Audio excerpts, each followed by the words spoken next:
applause.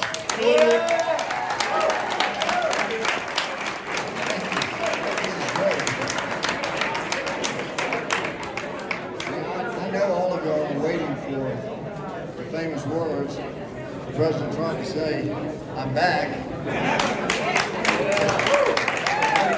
What he's going to say to you is the same thing I'm going to say to you. I never left. So I'm here, and I'd love to answer your questions and fire away. If you need the mic, if you want to come up here so you can be heard, you just tell me how you want to do it.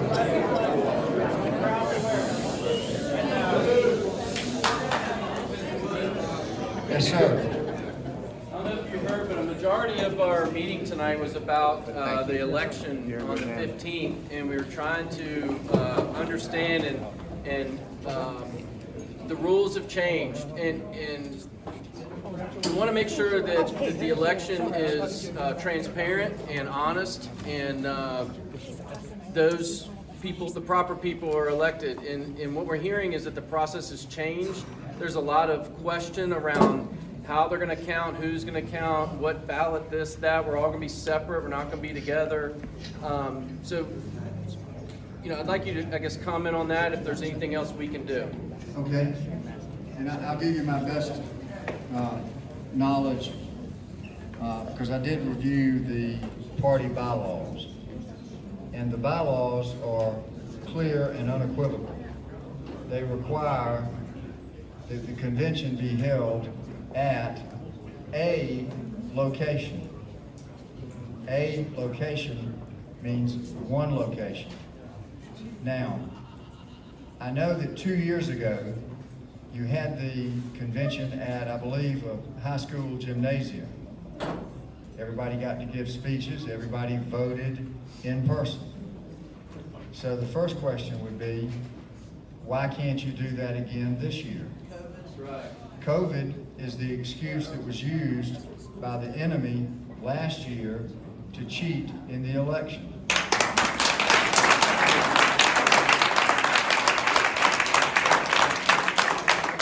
Don't let them use that excuse to cheat in your election. COVID didn't stop us tonight. COVID's not going to stop you, only you can stop yourselves.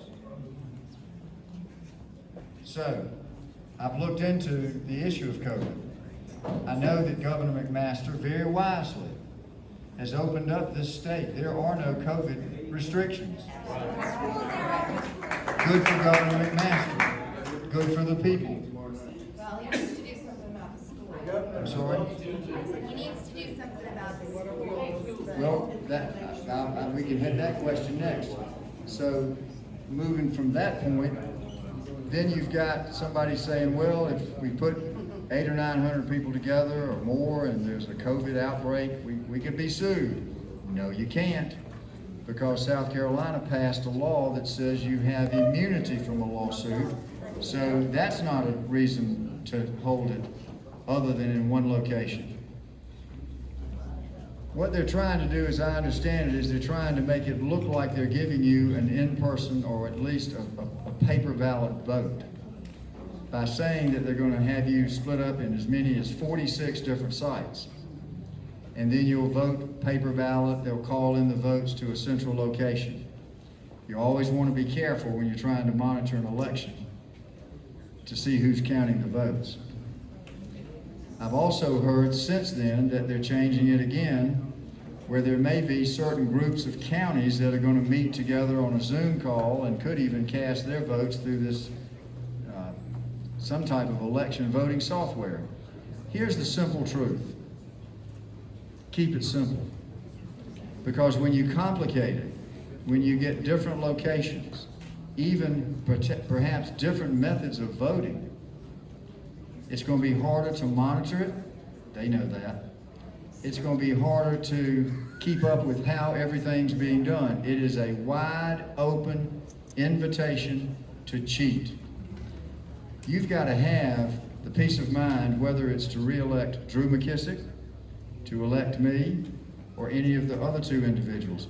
You've got to have, at a critical point in time in the history of our country, you cannot leave the May 15th vote with any doubt in your mind about the integrity of the vote, because you're entitled to be represented by the person that you, the people, voted for.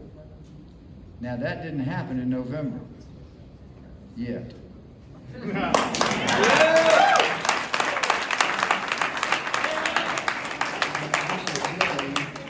I'm familiar with ES&S.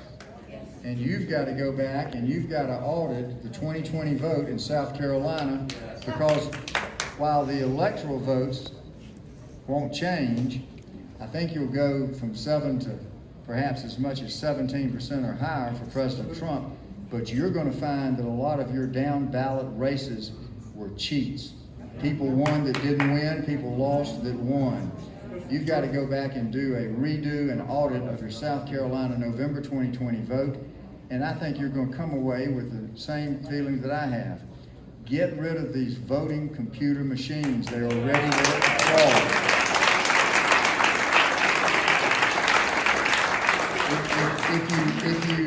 If you followed me, some of you might recall I had a little bit of an interesting conversation with my alma mater, Mercer Law School, and someone I thought was my friend and former client, Secretary of State, and then ran for governor. I supported her because I thought she was a person of integrity. It was a Democratic primary, so I gave her a little money and I voted in the primary. Then I voted in the general election for the Republican, Kathy Cox. Kathy Cox, it turns out, was the Secretary of State in Georgia in 2004, maybe in 2002. And she brought in the first computer voting system in the country, Diebold. The elections in Georgia for the next 4 years plus were full of problems with fraud. And then what happened is Kathy Cox's chief of staff became the chief spokesperson for Dominion. Y'all heard about Dominion? Oh, yeah. Dominion bought Diebold. See what's going on? Yes. These machines, if you look at the order of Judge Amy Totenberg, entered in October of 2020, in a lawsuit brought by the Democrats against the Republicans, saying the Republicans are going to cheat, but these people are in it together. The judge had several days of hearings with expert witnesses, and she concluded that it was not a matter of if they would be used for fraud, but when they would be used for fraud. And she concluded that it was too early for her to rule until an election occurred and the fraud occurred. But she knew, and the experts knew, that these voting machines are simple invitations for fraud. The interesting thing about it, to put a bow on that story, is 3 weeks after the election occurred, and Sidney Powell brought the evidence of the fraud before the federal judge, who didn't look at it. The federal judge ruled, well, you should have brought your lawsuit earlier. Well, wait a minute. You can't be too early and too late.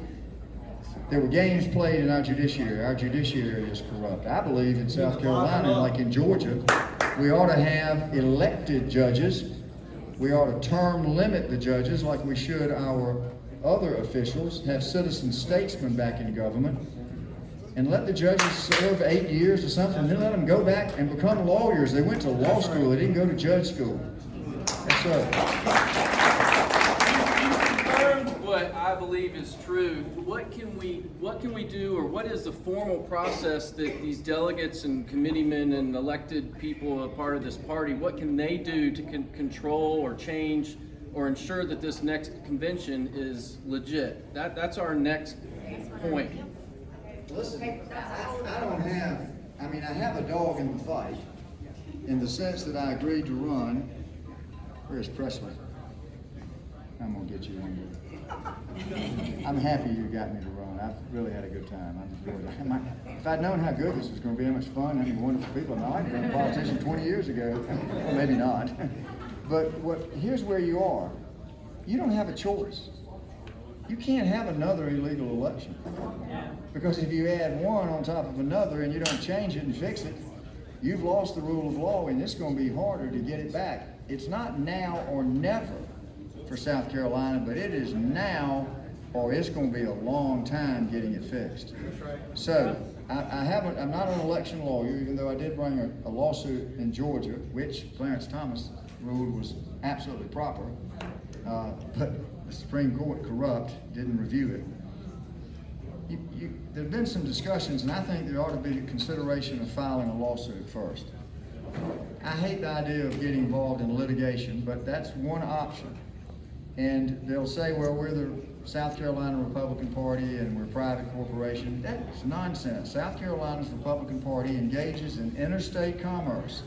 That makes them subject to the constitutional rights that they cannot violate if their violation has no rational basis under law. So you've got that avenue, and also an effort to maybe get an injunction from a court forcing the party to follow its own rules. It says a location. Now, if they want to change the bylaws, that requires, I think, a 2/3 vote. They don't have that 2/3. So what they're doing is they're making up the rules as they go to satisfy what they want to accomplish. And that is to put Drew McKissick back in office so that he continued to be the bag man and carry the water for these politicians who are engaged in a lot of money changing. I heard somebody say, well, they said it might cost $100,000 to get a location. Did it cost $100,000 2 years ago to use that gymnasium? No, they're making excuses. If it cost $100,000, I bet you could raise it. You could ask Lindsey Graham if he'd give us $100,000 out of the $102 million he's got in the Lindsey Graham tax.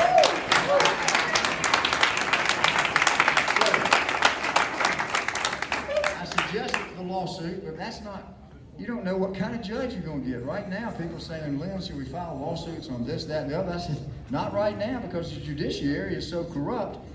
You got to wait until we clean that up before you can get justice and the rule of law enforced by our courts. So you've got that option, which I think you ought to pursue as a party.